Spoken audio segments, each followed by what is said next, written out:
Chineke na-emezuo, okwu Chineke na-emezuo, ewo.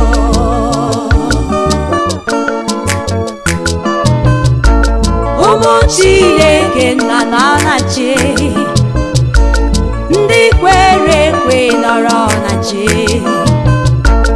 oke ifufe na-efe n'ụwa, ihe dị oke egwu na-eme n'ụwa, onye na onye ga-emeri ụwa, ebe ndị dị ike na-ada n'okwukwe, ndị amaghị ha na-ada n'okwukwe, okwu Chineke na-emezuo, ewo.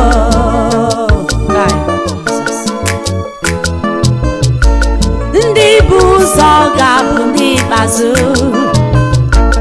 eluigwe ga-eju mmadụ anya, a ga-achọ ọtụtụ ndị ozi achọ, n'ihi ihe ruru arụ agaghị aba n'igwe.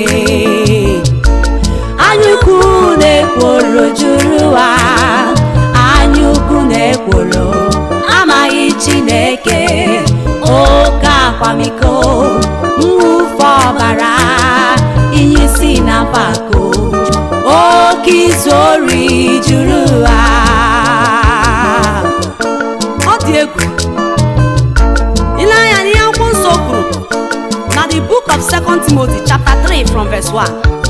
Bible si ma maranụ nke a, n'oge dị oke egwu na-abịa na mgbe ikpeazụ, na mmadụ ga-abụ ndị na-ahụ naanị onwe ha n'anya, ndị na-ahụ ego n'anya, ndị na-anya isi, ndị mpako, ndị nkwulu, ndị na-adịghị ahụ ezi ihe n'anya, ndị ihe banyere Chineke na-adịghị atọ ụtọ, ndị na-ebu ebubo ụgha, ndị na-eme dịka anụ ọhịa.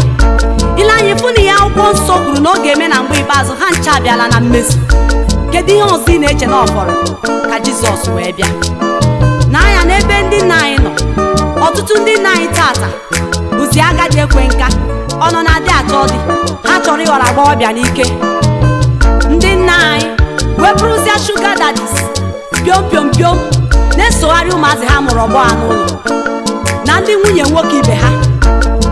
Ụmụ agbọghọbịa na ụmụ okorobịa wee bụrụzi iji nne na nna ha agwa ọgwụ ego ka ha nọ akpata ata nwa echi. Ọ dị egwu. Ya mere akwụkwọ nsọ ji wee si na the book of Isaiah 51 verse 6, legide anya n'eluigwe, legide anya n'ụwa dị n'okpuru ya, n'ihi na eluigwe ga-apụ n'anya dịka anwụrụ ọkụ, ụwa a ga-aka nka dịka uwe, mmadụ bi n'ime ya ga na-anwụ dịka anwụnta, kama na agaghị ebibi ezi omume m. Ezi omume m ga-adịru ebighị ebi. Kwere na Chineke ka e wee gbapụta gị, kwere na Chineke ka e wee zọpụta mkpụrụ obi gị n'ikpeazụ, ka ọ dịrị gị na mma.